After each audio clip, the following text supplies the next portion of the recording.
It's been said that power corrupts, and absolute power corrupts absolutely.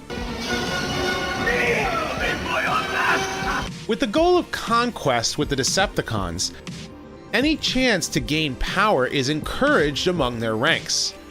Wait, the Constructicons form Devastator, the most powerful robot. We shall rule. While Megatron usually remains in command of the Decepticons, the treacherous Starscream has openly lusted for power. Someday I'll be giving the orders, Rumble.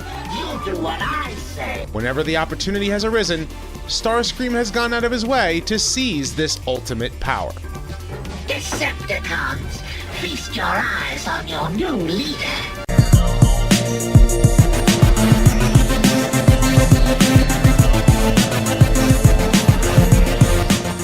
Consider supporting the channel on Patreon or becoming a channel member today. From the beginnings of the franchise, Starscream has made it widely known of his desire to lead the Decepticons. Perhaps it's time the Decepticons look elsewhere for direction to someone prepared to make command decisions. It certainly made fans question as to why Megatron kept Starscream around.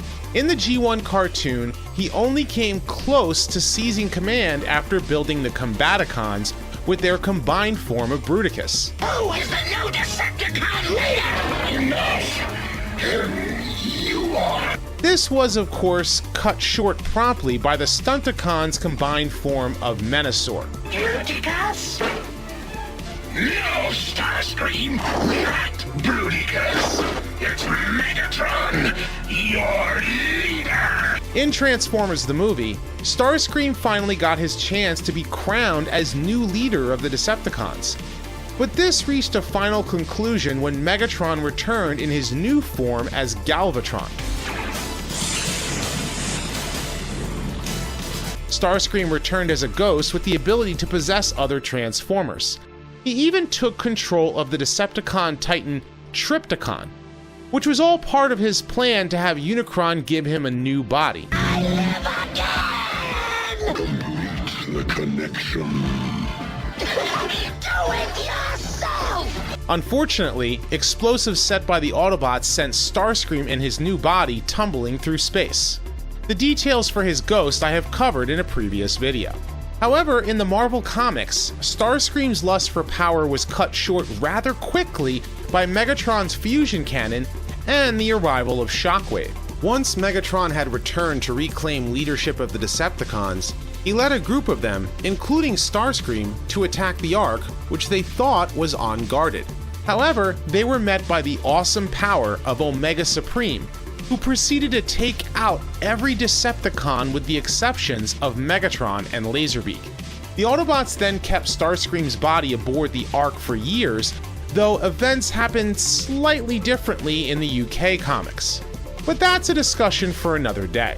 After taking command of the Decepticons, Ratbat rescued Starscream and the other Decepticons while the Autobots were watching Grimlock and Blaster battle over leadership. After being reactivated by Ratbat, Starscream became his second in command during the 4-part arc known as the Underbase Saga. Now, the Underbase Saga was an important and major event in the Transformers comics. While the G1 cartoon used Transformers the movie to clean house in 1986, many of those characters were still around in the Marvel comic even by 1988. The Underbase itself was a huge Cybertronian database that collected all of the combined knowledge of the Transformers race. Millions of years ago, it was stored in the Temple of Knowledge by the High Circuit Master, Boltax, and his disciples. The power of the Underbase was so great that the temple's outer vents allowed flames to burn off any excess energy. A young Optimus Prime came to the temple in hopes of acquiring its vast knowledge. However, Megatron also came in search of its power as he and his Decepticons destroyed the disciples of Boltax. Realizing that any attempt for one single Transformer acquiring the Underbase's vast knowledge would lead to madness and death, Optimus Prime closed the vents of the temple, and the excess energy blasted the Underbase into deep space. Millions of years later, it's eventually learned that the Underbase was going to be passing through our solar system. A clever and treacherous plot by Starscream kept the Autobots and Decepticons busy fighting each other long enough for him to steal Scorponok's space cruiser and bathe in the energies of the Underbase. The Autobots and Decepticons work closely together and fly out in the Decepticons' base to stop Starscream, and they blast his ship before he can absorb all of the Underbase's awesome power. However, Starscream did absorb an incredible amount of energy from the Underbase, and he destroys the Decepticon base in a single blast. Leaving his enemies stranded in deep space, Starscream leaves for Earth to conquer it and destroy the cities of New York, Tokyo, and Buenos Aires. Fortunately, Optimus Prime called upon the Ark to rescue the Transformers stuck in deep space, and they return to Earth planning to send teams of Autobots and Decepticons out to stop Starscream's rampage. However, this becomes a deadly encounter, as this Underbase-powered Starscream wiped out a huge number of Transformers characters. Even though the death toll is staggering, it's learned through the battle that Pretender Shells and Transformers who are binary bonded to organics, such as Headmasters or Power Masters, are somewhat protected from the Underbase's energies. Fortress Maximus, weakened from the battle, is contacted by Buster over the radio, as Optimus Prime plans on diverting the trajectory of the Underbase closer to the Earth.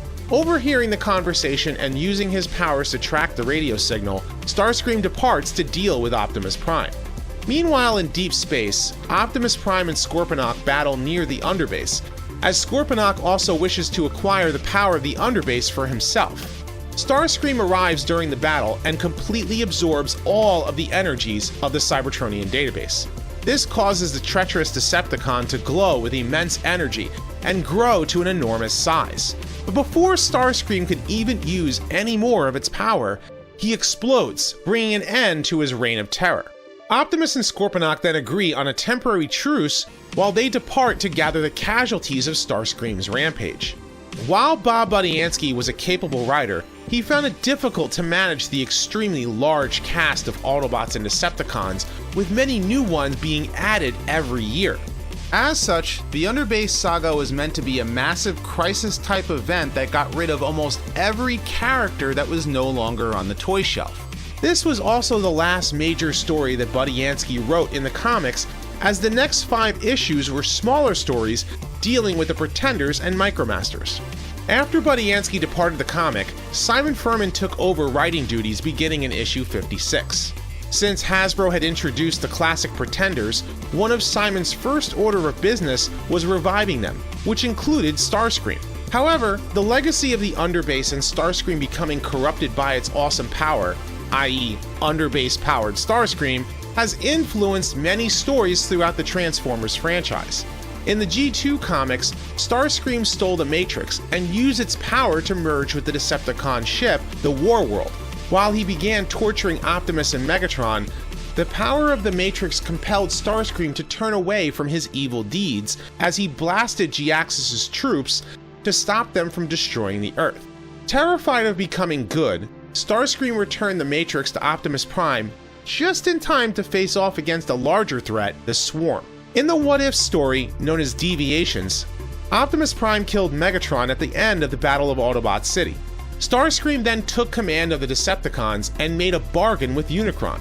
The Chaos Bringer upgraded Starscream so that the treacherous Decepticon could destroy the Matrix.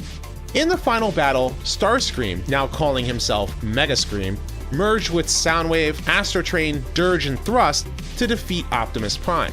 Before Megascream could destroy Prime, Hot Rod saved his commander. As the Matrix called to him, Hot Rod teleported Optimus Prime away just in time. Lighting their darkest hour, Hot Rod then used the power of the Matrix to destroy Unicron and Megascream, though he did not survive the explosion. In the Unicron trilogy, Starscream was reprogrammed by Megatron to be loyal after his revival in Transformers Energon. So, Starscream, how do you feel? I believe I feel perfectly normal, but I have no memory of the past. However, by the time of Transformers Cybertron, Starscream's mind was once again his own, and he plotted on how he could gain power. So begins the fall of Megatron.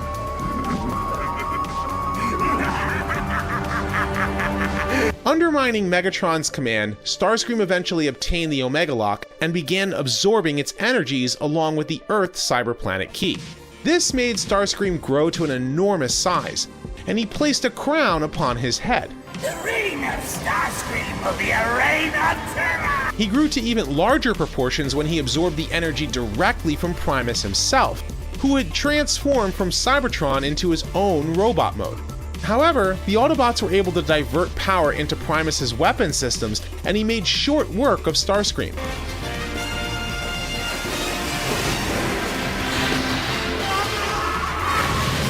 Though defeated, Starscream eventually tried to make one more attempt at capturing the Omega Lock when he had a final confrontation with Galvatron. The energy from their battle was so immense that it banished Starscream, along with Sideways and Soundwave, to another dimension. In the Aligned continuity, Starscream went on a hunt for 7 genetically modified Minicons in 2015's Robots in Disguise. I freed the Minicons, but they escaped. Clever little toasters. After capturing them all, Starscream uses his ship's lab to power link with them, gaining immense power as he's also equipped with the Dark Starsaber. While Sideswipe distracts the superpowered Decepticon, Fixit is then able to use the ship's controls to separate Aerobolt from Starscream. Aerobolt then merges with Optimus Prime, who attempts to bring Starscream closer to his ship. With a little teamwork, I will have my victory! Not today, Starscream! Not ever! the Autobots eventually are able to put a stop to Starscream's plans. In the Prime Wars trilogy, Starscream used the Enigma of Combination to merge with the Combiners Victorion, Computron, Menasor, and Devastator to become a Super Combiner. I can see. I know everything. I am everything. However, he could not control its power, and the energies turned him into a giant destructive floating head.